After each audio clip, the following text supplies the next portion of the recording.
That is ID the rate B3।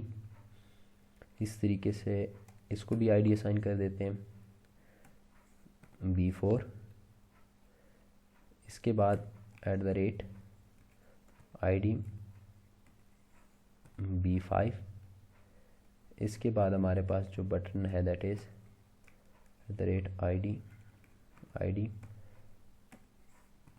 B6। और इसको मैं कॉपी कर लेता हूँ।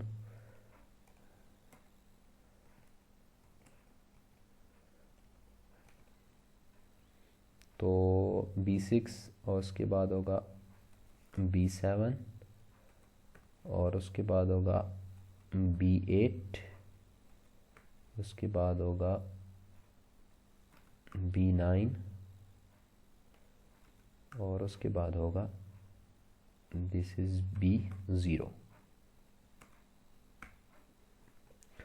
तो हम मेरे पास जो लेआउट है दैट इज़ लीनियर, तो हम इसको रिलेटिव कर देते हैं।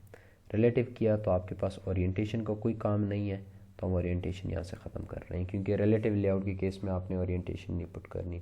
तो हम ज़रा अपनी GUI को देखते हैं। GUI में अगर आप देखें तो दिस इज़ बटन 2, उसको छेड़ने की ज़रूरत नहीं है। हमें क्या करना है, हमें बटन 3 को लेकर जाना है। बटन 3 को हमें कहाँ पर लेकर जाना है, बटन 3 को हमें लेकर जाना है to right of the parent. ठीक है, this one is the left side and this one is the right side. तो हम इसको कहाँ पे लेके जाएंगे, राइट ऑफ पेरेंट। तो हम इसको राइट ऑफ पेरेंट ले जाते हैं। तो हम कहेंगे राइट ऑफ पेरेंट।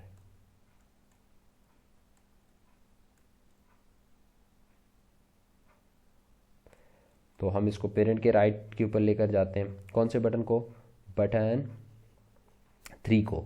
तो हम जाते हैं ज़रा अपने बटन 3 ढूंढते हैं, बटन 3। और तो इसको हम कहाँ पे लेके जाएंगे, to right align parent right,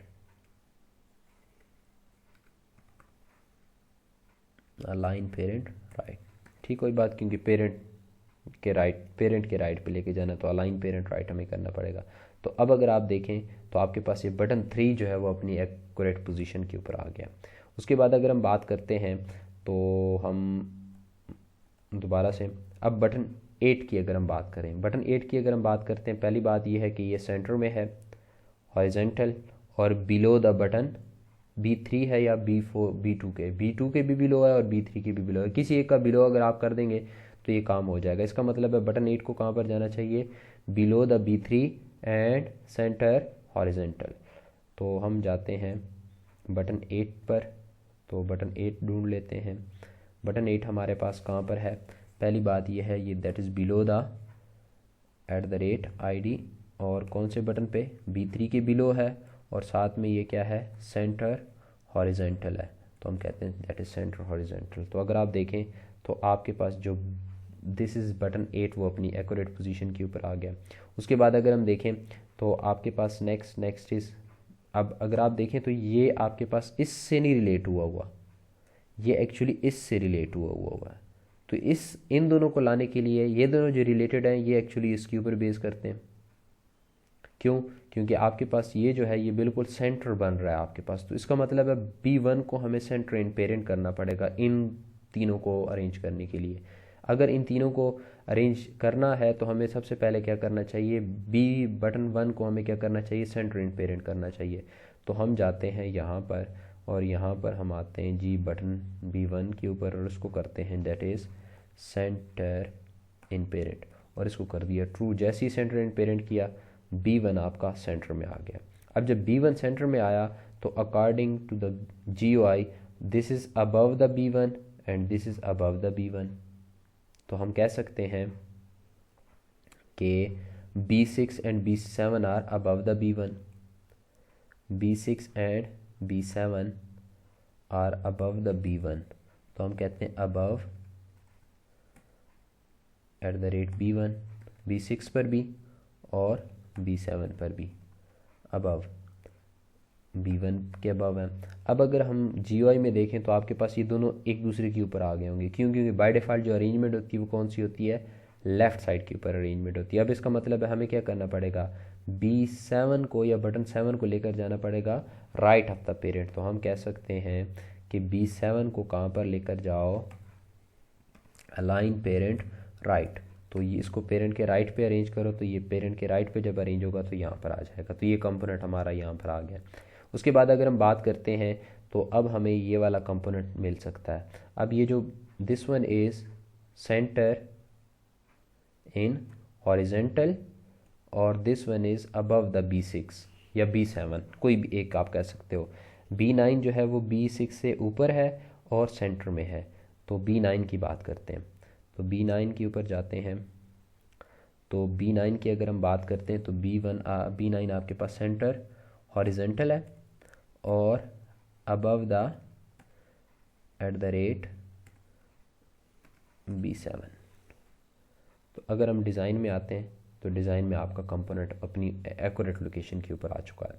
उसके बाद अगर हम बात करते हैं तो आपके पास अब इन दोनों बटन्स की, ये आपके पास बॉटम पर है, ये भी आपके पास बॉटम पर है, एक लेफ़्ट के ऊपर है एक राइट के ऊपर है। तो B5 आपके पास बॉटम पर ले जाते हैं। तो हम कहते हैं जी button B5 align parent bottom true. तो बाय डिफ़ॉल्ट ये लेफ़्ट के ऊपर ही आएगा, तो हमें इसको चेंज करने की ज़रूरत नहीं है, ये आ गया। उसके बाद अगर हम बात करते हैं तो B4, तो B4 की हम देख लेते हैं। तो B4 आपके पास होगा अलाइन पेरेंट बॉटम और दैट इज़ ट्रू, और साथ में क्या होगा, align parent right, that is true. तो अगर हम आते हैं यहाँ पर तो आपके पास ये कंपोनेंट भी अरेंज हो गया। अब हमारे पास लास्ट कंपोनेंट रह गया है, दैट इज़ B0। तो B0 के अगर हम बात करें that is centre horizontal plus above the B5। तो हम B0 के ऊपर जाते हैं। तो B0 की अगर हम बात करें तो B0 यहाँ पर है, that is centre horizontal true और अबव द B5। तो यहाँ पर B1 की बजाय B5। तो हमारे पास ये डिज़ाइन जो है वो कंप्लीट हो गया। अब हम इसको ज़रा एग्जीक्यूट कर लेते हैं, रन कर लेते हैं, ताकि हम इसकी आउटपुट भी देख सकें कि क्या ये बिल्कुल वैसी आउटपुट दे रहा है जो हमें आउटपुट रिक्वायर्ड थी। तो सिर्फ़ और सिर्फ आपने ये देखना होगा कि आपके कंपोनेंट जो हैं वो रिलेटिव लेआउट में किसके साथ कौन सा कंपोनेंट जो है वो अरेंज हो रहा है। ये आपको काफ़ी ज़्यादा फ्लेक्सिबिलिटी देता है कि बेस्ड ऑन रिलेशन और पोजीशन को रिलेट करके किसी और कंपोनेंट के साथ आप किसी भी कंपोनेंट को किसी भी लोकेशन के ऊपर जो है वो इजीली प्लेस कर सकते हैं। तो हम ज़रा इसकी आउटपुट देख लेते हैं, थोड़ा सा ये टाइम लेगा इंस्टॉल होने में।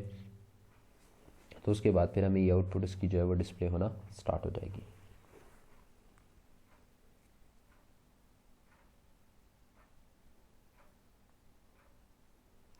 तो ये हमारी एप्लीकेशन अब इंस्टॉल हो गई है। तो हमें ये आउटपुट जो है वो डिस्प्ले हो रही है।